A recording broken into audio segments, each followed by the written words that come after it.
매년 이맘때가 되면 모든 서점에 쫙 깔리는 베스트셀러 책 한 권이 있습니다. 내년도를 준비하면서 또 많은 사람들이 이 책을 읽으면서 내년도 우리가 어떻게 준비하고 대비해야 할까라는 것을 또한 많이 배우는 유익한 책입니다. 어떤 책일까요? 네, 트렌드 코리아 2026이라는 책입니다. 매년 또 이렇게 해마다 그 해를 전망하고 또 분석하면서 한국교회의 방향성은 이런 주제들을 가지고 또 세상이 돌아갈 것이니 잘 준비하십시오라고 하는 책입니다. 내년도는 역시 대세가 AI입니다. 그래서 내년도 이 책의 부제는 AI 대전환의 시대 무엇을 준비해야 하는가라는 제목을 가지고 있습니다. 이 책은 10개의 키워드, 중요한 단어들을 또 저희들에게 소개하고 있는데 크게 두 가지로 나뉩니다. 앞에 5개는 AI가 우리 가운데 주는 영향력, 또 우리가 AI를 통해서 생활에 어떤 변화가 일어나는지 5가지를 말하고 있고, 후반부 5개는 그럼에도 AI가 좀 불편합니다. 우리는 이 AI가 주는 환경 속에서 우리 사람들이 어떻게 반응하는가, 특별히 꼭 그 모든 것을 따라가진 않고 수용은 하지만 그럼에도 인간들이 어떻게 대처하고 반응하는가에 대한 내용이 소개되어 있습니다. 그래서 맨 마지막 10번째 주제는 근본이즘이라고 하는 신조어를 제목으로 달고 있습니다. 한국말 근본이라는 말과 함께 영어 뭐뭐주의 할 때 이즘이 붙는데요. 그래서 근본이즘, 다시 말해 사람이 뭔가 근본을 찾고 싶어 하고 AI가 만들어내는 가상의 세계가 아니라 정말 진짜 우리 인간으로서 찾고 붙들고 싶어 하는 것이 무엇인지, 또 그것을 찾아가는 인간들의 마음을 표현해 주는 단어입니다. AI에 대한 반작용으로 진짜 중요한 것이 무엇일까? 사람들이 스스로에게 문제를 던진다는 사실입니다. 사람들은 AI가 생성해내는 진짜 같은 가상의 현실 너머에 있는 근원에 대해 묻고 그것을 추구하고 싶어 합니다. 여러분, 처음 AI가 사진을 합성해서 그림으로 만들어주고 또 요즘은 영화나 영상 같은 걸 막 만들어냅니다. 이거 진짜야? 할 정도로 여러 가지 것들을 동영상으로도 만들어 주는데, 한편으로는 이제는 딱 보면 여러분 알죠? 이거 가짜인데. 처음에는 환호하고 이야 대단하다 했지만 이제는 사실이 아닌 것들마저 또 사실처럼 만드는 그러한 AI에 대해서 좀 부정적인 반응을 조금씩은 갖게 합니다. 그래서 사람들이 전통을 재조명하며 발견하기를 원하고, 또 원조가 뭔가, 진짜가 뭔가, 처음이 뭔가를 궁금해하며 숭상합니다. 또한 클래식과 아날로그의 낭만을 또 새롭게 추구하기도 합니다. 그래서 가장 대표적으로 소개하는 게 국립중앙박물관의 인기입니다. 물론 캐대언, K-팝 데몬 헌터스라고 하는 애니메이션이 인기가 전 세계적으로 유행하면서 전 세계 사람들이 막 찾는 곳이 아주 핫플레이스가 되기도 했지만, 이미 그 애니메이션 이전부터 박물관과 박물관에서 구입할 수 있는 굿즈, 뮤즈라고 하는데요. 뮤지엄 굿 해서 그 소품들이나 기념품들, 그것에 대한 인기가 꾸준히 증가하고 있었고 정말 많은 사람들이 박물관을 찾고 있습니다. 왜냐하면 복제할 수 없는 진짜에 대한 열망과 원조가 무엇인가, 그 본질은 무엇인가를 궁금해하고 알고 싶어 하기 때문입니다. 오늘은 종교개혁 기념주일입니다. 500년 전에 일어난 종교개혁의 핵심 역시 근본이즘이다 생각합니다. 라틴어로는 아드 폰테스, 아드 하면 무엇을 향하여, 폰테스 하면 폰트 하면은 샘, 우물, 근원이란 뜻입니다. 그래서 근원으로 향하자, 근본으로 돌아가자라고 외쳤던 바로 그 운동이 종교개혁이었습니다. 종교개혁자들에게 근원은 무엇이었을까? 교회의 잘못된 관행이나 습성들을 떨쳐내고 가장 근원이 되는 것을 붙잡자 해서 붙잡은 게 뭐죠? 성경, 하나님의 말씀입니다. 도대체 교회가 말하는 것, 이런저런 것 말고 정말 하나님이 말씀하시는 게 무엇이었을까? 성경을 붙잡고 그것을 읽고 또 심지어 번역하면서 사람들로 하여금 직접 성경을 대면하게 하였습니다. 오늘 다니엘서의 말씀 중에 12장 3절은 너무나도 우리가 잘 아는 말씀입니다. 주로 언제 인용하는 말씀인가 하면요, 전도합시다, 전도하는 자에게 하나님께서 이렇게 복 주십니다 하는 전도를 위한 어떤 격려의 문구로 이 말씀을 인용합니다. 우리 한번 같이 읽어보겠습니다. 12장 3절. 지혜 있는 자는 궁창의 빛과 같이 빛날 것이요 많은 사람을 옳은 대로 돌아오게 한 자는 별과 같이 영원토록 빛나리라. 아멘. 그런데 오늘은 전도 내려놓고 한번 이 본문을 다시 한번 본질적으로 한번 되새겨 보고자 합니다. 지혜 있는 자, 많은 사람들을 옳은 대로 돌아오게 한 자는 도대체 누구일까? 근본을 향하여 나아갔던 사람들, 근본을 붙잡고 또한 그 근본을 이루고자 했던 믿음의 선배들입니다. 눈에 보이는 세상의 권력자들과 힘들 앞에서도 굴하지 않고 때로는 박해가 있고 때로는 생명을 걸어야 할 위험 속에서도 꿋꿋이 그 본질을 향하여 그 붙드는 하나님의 말씀을 향하여 나아갔고 헌신했고 삶을 드렸던 그러한 믿음의 선진들입니다. 다니엘의 시대는 이스라엘이 나라를 잃어버린 시대였습니다. 세상의 군왕들이 포효하는 시대였습니다. 그러나 하나님께서 역사의 주관자가 되셔서 그 모든 것들을 패하고 제국의 흥망성쇠를 주관하시는 분은 오직 하나님이심을 선포하고 있습니다. 그 세계의 역사의 거대한 서사를 하나님께서 친히 다니엘에게 보여주시고 들려주셨습니다. 자, 예를 들겠습니다. 여러분들께 질문을 던집니다. 여러분, 성경에 알렉산더 대왕 이야기가 나올까요? 안 나올까요? 자, 알렉산더 대왕이 성경에 시대적으로 안 맞지 않나? 안 나옵니다 라고 생각하는 분. 네. 두 번째, 알렉산더 이야기가 성경에 나옵니다 하는 분. 네, 한 15분 정도 계시고, 저는 모릅니다 하는 분, 잘 모르겠습니다 하는 분, 네, 손 내리십시오. 솔직해서 좋습니다. 네, 대부분 잘 모르실 거예요. 성경에 알렉산더라는 말은 나올까요? 안 나올까요? 안 나와요. 그런데 알렉산더 왕에 대한, 대왕에 대한 이야기는 나옵니다.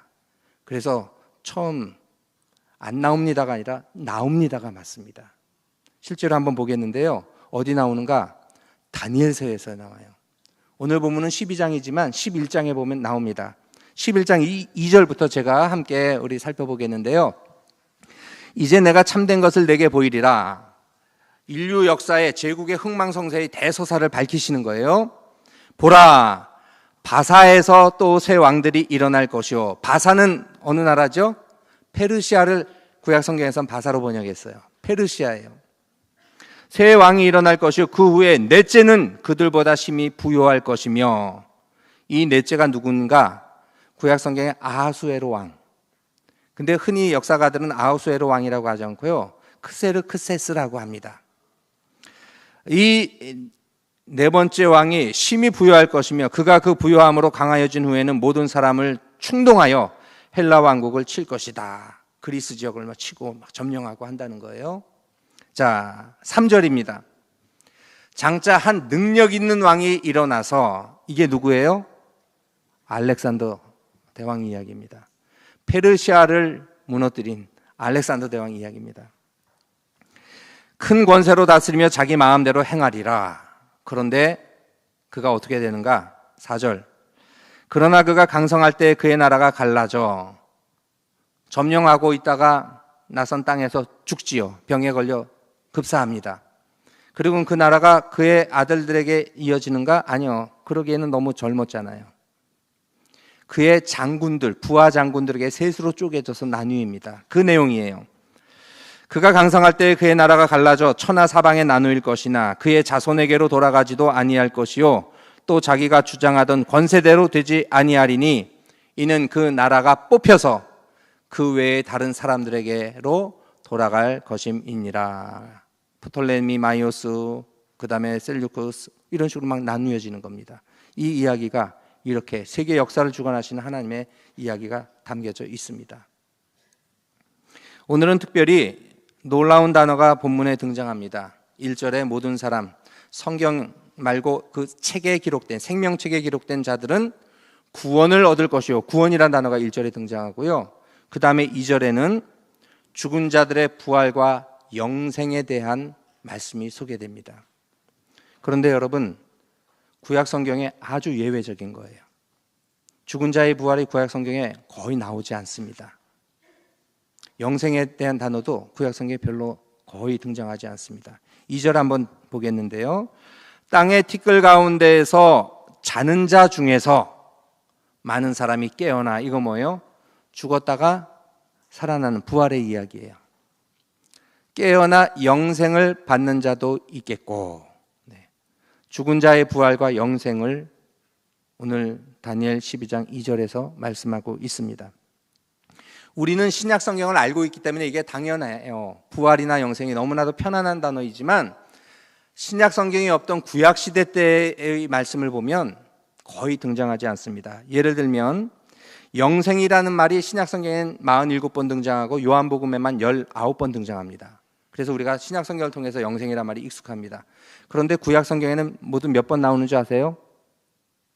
4번 나와요. 4번 나오고 그나마 나오는 2번은 하나님을 이야기할 때 하나님의 차원에서 영생을 이야기합니다. 한번 우리가 그 4구절 살펴보겠는데요. 첫 번째 나오는 영생은 창세기에서 선악과 따먹은 다음에 하나님께서 조처를 취하실 때 하신 말씀입니다. 창세기 3장 22절입니다. 여호와 하나님이 이르시되 보라 이 사람이 선악을 아는 일에 우리 중 하나같이 되었으니, 하나님 성부 성자 성령이니까 복수용으로 우리와 같이라는 표현이 쓰여졌고요. 그가 그의 손을 들어 생명나무 열매도 따먹고 영생할까 하노라. 네. 영생의 영역은 하나님의 영역인데 범죄한 아담과 하와가 생명나무도 따먹어 영생할까 하노라, 이걸 막겠다 하고 에덴 동편으로 추방합니다. 네. 영생의 영역은 하나님의 것이었어요. 또한 다니엘서 4장 34절에 보면 하나님을 찬양할 때 그 찬양하는 하나님이 어떤 분이신가를 소개하는 내용이 나옵니다. 이에 내가 지극히 높으신 이에게 감사하며, 하나님을 어떻게 표현해요? 영생하시는 이를 찬양하고 경배하였나니 그의 권세는 영원한 권세요 그의 나라는 대대에 이르리로다. 하나님이 영생하시는 존재고 하나님의 권세가 영원한 존재고 하나님의 나라가 영원한 나라임을 찬양하는 겁니다. 영생은 하나님의 영역이에요. 우리의 영역이 아닙니다. 그런데 구약 성경에 딱 2구절이 그 영생이 인간인 우리에게 선물로 주어지는 구절이 등장합니다. 시편 133편 3절 말씀이에요.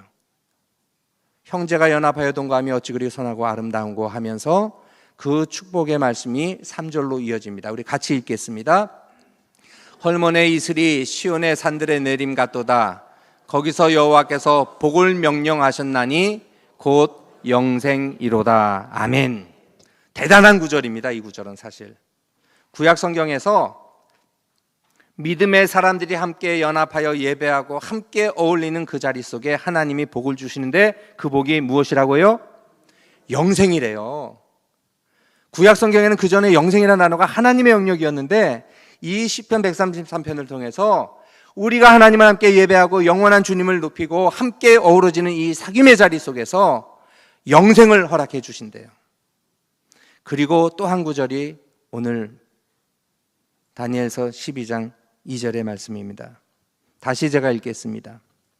땅의 티끌 가운데에서 자는 자 중에서 많은 사람이 깨어나 영생을 받은 자도 있겠고, 수치를 당하여서 영원히 부끄러움을 당할 자도 있을 것이며, 이건 마지막 때에 하나님의 최후의 심판 자리 앞에서 천사장인 미가엘이 일어나고 악한 것들을 다 멸하고 최후의 심판을 이루는 자리 속에서 영생을 얻는 자도 있지만 영원한 부끄러움 속에 땅을 치고 후회하는 심판받는 사람들도 있을 것이다 하고 하나님께서 다니엘을 통해서 말씀하십니다. 부활과 영생, 자는 자 중에 깨어나 그 영광에 참여하는 자들이 있는 반면에 심판의 자리 속에서 영원한 부끄러움 속에 처해지는 인생들도 있습니다. 그런 점에서 다니엘서는 구약성경과 신약성경을 이어줍니다. 부활과 영생의 소망으로 신약성경을 소개하고 예수님을 소개해 줍니다. 여러분, 우리에게 근본이란 무엇입니까? 복음이죠. 우리가 매 순간 추구하고 끝까지 붙들어야 될 것은 복음입니다. 그 복음은 무엇입니까? 예수 그리스도를 통한 부활과 영생. 예수님께서 우리의 죄를 사하시고자 십자가의 희생을 통해서 우리를 구원해 주셨고, 죽음 이후의 모든 생명을 우리를 구원으로 인도하여 주시되, 그 구원이란 부활과 영생의 선물로 이어지는 것입니다. 근본을 향하여 자신을 헌신했던 이들, 그리하여 많은 이들을 옳은 대로 돌아오게 한 믿음의 선진들 세 사람을 오늘 설교 시간에 소개하고자 합니다. 첫 번째는 종교개혁이 있기 전 성경을 번역한 이들입니다. 잔혹함의 성경 번역사라는 책에 잘 소개가 되어 있는데요. 가장 먼저 존 위클리프라고 하는 사람입니다. 1328년부터 1384년 14세기에 살았던 사람이에요. 마틴 루터가 종교개혁을 하기 한 150년 전에 먼저 종교개혁의 정신을 일깨우며 성경을, 라틴어로 된 성경을 영어로, 당시 민중의 언어인 영어로 번역한 사람입니다. 이 존 위클리프의 성경 번역에 대해서 당시 영국 교회 사가인 헨리 나이튼이라고 하는 분이 신랄하게 비난을 했습니다. 당시 지식인들이나 교회의 입장을 대변하는 표현입니다. 그의 문해력과 통찰력이 있는 성직자가 사용하던 성경책을 평신도와 글을 아는 여성에게까지 개방하여 평범한 것으로 만들어 버렸다. 복음서의 진주를 돼지들이 짓밟게 퍼뜨린 것이다. 성경을 해석할 수 있는 경우는 뛰어난 학자, 특별히 성직자들만 할 수 있고 접하고 읽을 수 있고 설명할 수 있는데, 감히 그 거룩한 성경을 모국어로 번역해서 누구나 읽도록 한 건 진주를 돼지에게 던진 것과 다름이 없다라는 이 정도로 신랄한 비난을 하였습니다. 하지만 영어 필사본이 인기를 끌자 1391년, 이미 위클리프가 죽은 뒤입니다. 교회는 이를 소지한 사람을 투옥하는 법안을 영국 의회에 제출하고 통과시킵니다. 성경책만 가지고 있어도 투옥이 되는 일이 벌어집니다. 성직자 외에는, 교회 외에는 이 책을 감히 읽거나 소유하지도 못한다라는 것이 당시 결정이었습니다. 1408년 영어로 성경을 번역하면 파문한다는 결정도 내렸습니다. 그리고 이 모든 일의 근원을 위클리프가 제공했다 하는 판단 속에서 그가 죽은 뒤 40년이 지난 1427년 교황 마르티노의 명을 따라 위클리프의 무덤이 파헤쳐집니다. 그리고 그 유해를 꺼내서 화형에 처합니다. 그 정도로 철저하게 성경 우리가 편하게 접할 수 있는 것이 아니었습니다.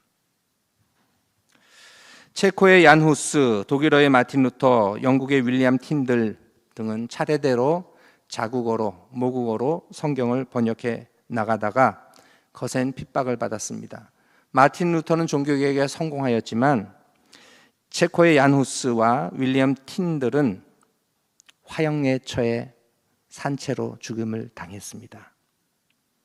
많은 믿음의 선진들이 말씀을 붙들고 그 말씀을 누구나 읽을 수 있고 누구나 예수님을 직접 성경을 통해 접할 수 있다라는 것을 강조하고 이 근본을 모국어로 번역하는 가운데 생명을 바쳐야 했습니다. 여러분, 우리는 쉽게 성경 접하지만 이 우리 손에 말씀이 들어오기까지 수많은 믿음의 선진들의 희생이 있었습니다. 우리는 종교개혁가들의 후예입니다. 하나님의 말씀을 더 깊이 감사함으로 받고 날마다 그 말씀을 읽고 묵상하고 들려지는 말씀을 마음에 새기는 그러한 우리 거성교회 성도님들 되시기를 간절히 축원합니다. 다음 두 번째 인물은 요하네스 케플러라고 하는 인물입니다. 여러분 좀 들어보셨나요? 요하네스 케플러를 들어보신 분 있으세요? 네, 별로 없으실 거예요. 물리학이나 천문학을 아시는 분 외에는 잘 모를 겁니다. 어제 국민일보에 종교개혁의 신앙이 과학 발전에 이바지했다라는 제목의 기사가 실렸습니다. 흔히 종교는 과학과 대립된다고 하는데 여기서는 아닙니다. 개신교의 참된 신앙이 과학을 발전시켰다라고 이야기를 합니다. 내용을 요약하면 이러합니다. 과학의 암흑기라는 중세시대였지만 교회 기관이었던 대학에서 교양 과목으로 과학이 엄연히 존재했습니다. 특별히 천문학이 존재했습니다. 특별히 유럽 수도원들에서 고대 그리스 문헌과 아랍의 과학 문헌들을 번역하여 사람들의 어떤 지적 자극과 르네상스의 번영을 이루게 됩니다. 특별히 완전히 묻힐 뻔했던 코페르니쿠스의 지동설을 살려낸 사람이 바로 우리가 흔히 알고 있기는 갈릴레오 갈릴레이라고 생각하지만 요하네스 케플러입니다. 갈릴레오는 우리가 그 얘기를 잘 압니다. 교회는 지구를 중심으로 모든 게 돈다. 이것이 성경이다 라는 해석을 했기 때문에 지동설을 주장하면 안 되었습니다. 그런데 코페르니쿠스가 그것을 주장했고 갈릴레오도 그걸 읽다가 설득이 됐어요. 그러네. 그런데 교회가 부르지요. 그리고 재판을 합니다. 지구 중심으로 세상에 도느냐 아니면 지구가 돌고 있느냐 했을 때 갈릴레오는 뭐라고 하죠? 그 자리에서는 교회의 뜻에 따릅니다. 지구가 중심입니다 라고 이야기합니다. 그런데 그 재판장에서 나오면서 밖에 딱 나오자마자 뭐라고 하죠? 그래도 지구는 돈다 하고 얘기를 합니다. 지동선을 그 다음으로는 주장하지 않았어요. 그런데 똑같은 시대에 이 케플러라고 하는 사람은 로마 카톨릭을 믿지 않고 개신교인이었습니다. 그래서 성경에 말한 것들 이성적으로 접근해 들어가면서 분명코 지구가 태양을 돈다라고 주장을 하였고 공개적으로 이 사실을 널리 알렸습니다. 아이작 뉴턴의 만유인력의 법칙도 이 케플러의 이론에 근거해서 주어진 것입니다. 저의 두 아들이 다녔던 중고등학교 독일에서는 김나지움이라고 하는데요. 그 김나지움 학교 이름이 요하네스 케플러 김나지움이에요. 왜냐하면 슈투트가르트 저희가 살던 동네에서 가까운 바로 인접한 마을이 바일데어 슈타트라고 하는 곳이 있는데 거기에서 케플러가 태어났습니다. 마틴 루터가 죽고 25년 뒤인 1571년에 그곳에 태어났습니다. 제가 독일에서 목회할 때 가까이 지내던 권사님이 거기서 사셨어요. 그래서 신방 가면서 늘 드나들던 마을이었습니다. 그 요하네스 케플러 김나지움은 노벨상 수상자도 3명이나 배출했습니다. 물리학, 화학, 그리고 한 명은 중퇴했는데 나중에 노벨 문학상을 받아요. 헤르만 헤세. 네, 그게 요하네스 케플러 김나지움입니다. 그는 실제로 목사가 되길 원해서 튜빙엔 신학교에 입학을 했어요. 신학도 하고 철저히 신앙인이었는데 그런데 천문학과 수학을 너무 잘해서 관심이 여기에 쏠려 있었습니다. 그리고 오스트리아의 대학에서 좋은 교수 좀 보내달라 했을 때 이 사람이 뽑혀가지고 오스트리아 그라츠와 린츠에서 활약을 합니다. 프라하에서도 12년 동안 교수 사역을 했지만 그가 활동했던 곳은 천주교가 힘이 있는 지역이었어요. 그가 천주교 신앙으로 개종하도록 많은 유혹을 받았지만 절대 바꾸지 않았습니다. 그가 천주교로 개종했으면 많은 어떤 혜택이 많았을 텐데 끝까지 나는 개신교 신앙인입니다 하고 거절하면서 그의 삶을 신앙 가운데 또 학문적으로 펼쳤습니다. 끝까지 신앙과 자신의 전공을 살려 천문학과 행성의 기원에 대한 또 운행에 대한 많은 것들을 밝혀내었습니다. 마지막 한 사람을 더 언급합니다. 윌리엄 윌버포스입니다. 여러분도 들어보신 적이 있을 건데요.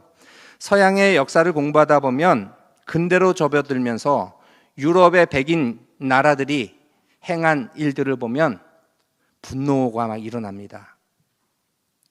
아무리 저들이 기독교 국가들이었다지만 아메리카 원주민들에게 자행한 폭력과 살상들, 또 전염병을 통해서 마야 문명 또 아즈텍 문명을 완전히 멸망시킨 그들의 악행들을 보면 화가 납니다.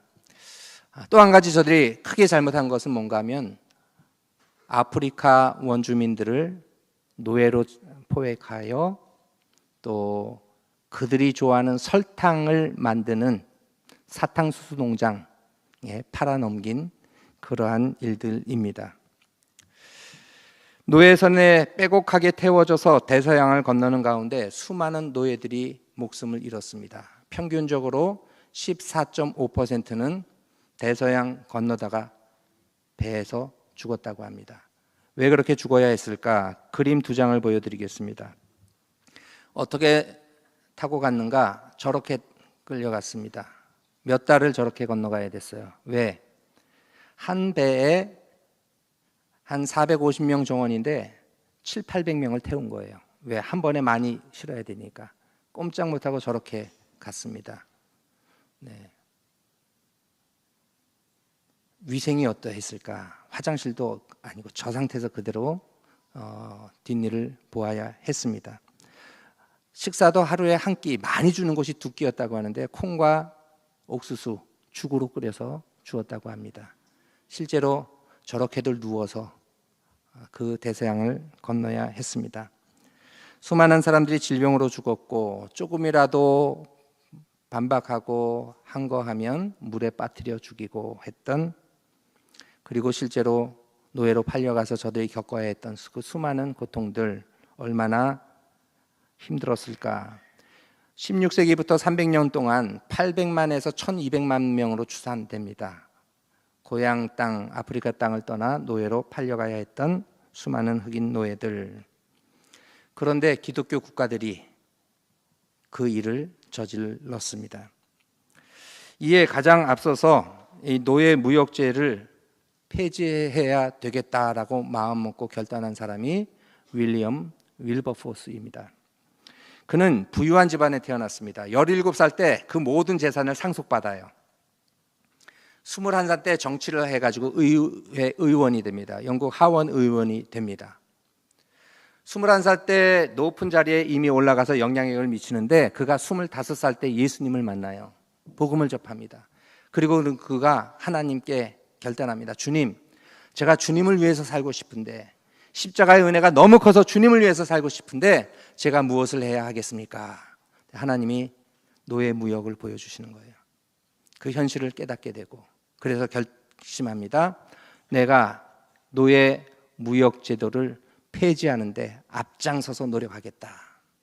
그리고 영국 의회에서 이 잘못된 관행을 개혁시키고자 노력합니다. 국회에서 주장하였지만 반응은 싸늘했습니다. 왜? 노예 무역을 통해서 영국이 얻는 경제적인 부가 엄청나기 때문에 이걸 포기 못하는 거예요. 그럼에도 다양하게 설득합니다. 논리와 또한 실제적으로 억지로 하는 노동보다는 오히려 자유를 주면 저들이 더 자발적으로 일할 수 있고 일의 효용이 높을 것입니다 했지만 먹혀들지 않습니다. 18년 동안 노예 무역 폐지의 법안을 11번이나 제출합니다. 의회에서 이루어지지 않으니까 영국 전역을 돌아다니면서 이거 잘못된 것 아닙니까 하고 사람들에게 계몽하고 캠페인을 벌입니다. 점점 분위기가 바뀌죠. 10번째 법안이 딱 제출되었을 때 드디어 찬성표가 압도적으로 많아지게 됩니다. 그런데 상원의원에서도 부결이 돼요. 마지막 11번째가 되었을 때 더 이상 의원들도 이것을 거부하지 못할 분위기가 됐어요. 이건 너무하는 거다. 1807년 드디어 찬성표 283표와 반대표 16표라는 압도적인 차이로 이 노예 무역제 폐지 법안이 통과가 됩니다. 그래서 노예 무역 폐지가 돼요. 사진을 보시면 그런데 여러분, 윌리엄 윌버포스가 누구지요? 노예 제도를 폐지시킨 사명가로 흔히 말씀합니다. 노예 무역 제도를 폐지했는데 문제는 노예 제도는 여전히 있었어요. 그래서 노예 무역제 폐지를 이뤄낸 다음에는 다음에 대상을 한 단계 업 높여가지고 노예 제도를 이 모든 땅에서 없애야 되겠다 하고 노력을 합니다. 얼마 동안? 26년 동안. 그리고 1833년에 130만 명이 서명한 청원서를 의회에 제출하였고 7월 26일에 드디어 대영제국 전역에서 노예 무역뿐만 아니라 노예 제도 자체가 사라집니다. 그리고 3일 뒤인 7월 29일 이 사람은 74세의 나이로 죽습니다. 하나님께 받은 그 비전, 사람들이 잘못된 것들 옳은 길로 이끌어가야지, 이 어둠을 빛으로 바꿔야지 노력했을 때 하나님께서 그의 사명을 온전히 이루어 주시고 그의 모든 노력을 통해서 자유가 선포가 되었습니다. 어둠을 빛으로 바꾼 믿음의 사람이었습니다. 앞서 언급했던 트렌드 코리아 2026 서문에는 마지막 부분에는 이세돌 이야기로 이야기를 끝냅니다. 내년이면 이세돌이 알파고와 대국을 펼친 지 10년이 되는 해입니다. 벌써 10년이 흘렀어요. 이세돌은 자기의 이야기를 담은 책 이세돌의 인생 수일기라는 저서에서 다음과 같이 말합니다. 정해진 답은 없고 누구도 대신 둘 수 없다. 돌고 돌아도 가장 나다운 수를 찾아가는 것. 지금 내가 가야 할 길이다. 내가 나만의 수를 찾아서 하나하나 길을 찾아 나가야 한다는 이야기입니다. 여러분도 기억하실 겁니다. 제4국에서 몇 번째 수였죠? 78번째, 제78수였어요. 인간이 처음이자 마지막으로 인공지능을 상대로 승리했던 제4국에서 이세돌이 던졌던 승부수였습니다. 이후에 알파고는 페이스를 잃어버려 주도권을 넘겨줬고 인간이 유일무이한 1승을 거두게 되었습니다. 여러분, 우리가 별처럼 빛나기 위해서는 하나님이 나에게만 부여하신 그 78번째 수, 이걸 찾아 나아가야 합니다. 한 걸음 한 걸음 노력하고 나아갈 때 누군가에게는 성경 번역이, 누군가에는 과학적 진리, 세상의 운행을 성경적 진리 속에서 밝혀냈고, 또 누군가는 노예무역이라는 노예제도라고 하는 잘못된 것을 정치가로서 변혁시켜 나가는 빛된 인생을 살아갔습니다. 트렌드 코리아 2026의 선문의 마지막 두 문장입니다. AI의 대전환기의 시기에서 살아남을 수 있는 가장 인간적인 한 수는 무엇인가? 가장 나다운 자신만의 제78수를 당신은 가지고 있는가? 하나님은 우리에게 말씀하십니다. 같이 읽겠습니다. 지혜 있는 자는 궁창의 빛과 같이 빛날 것이요 많은 사람을 옳은 대로 돌아오게 한 자는 별과 같이 영원토록 빛나리라. 아멘. 가장 근원을 찾고 그 근원을 붙잡았을 때 어둠을 밝히는 빛으로 영원토록 빛나는 인생이 될 것입니다. 하늘의 별처럼 하나님께서 영원토록 빛나게 하시는 여러분들의 인생이 되시기를 주의 이름으로 축원합니다. 기도하겠습니다. 하나님 아버지, 별처럼 빛나는 인생 되게 하옵소서.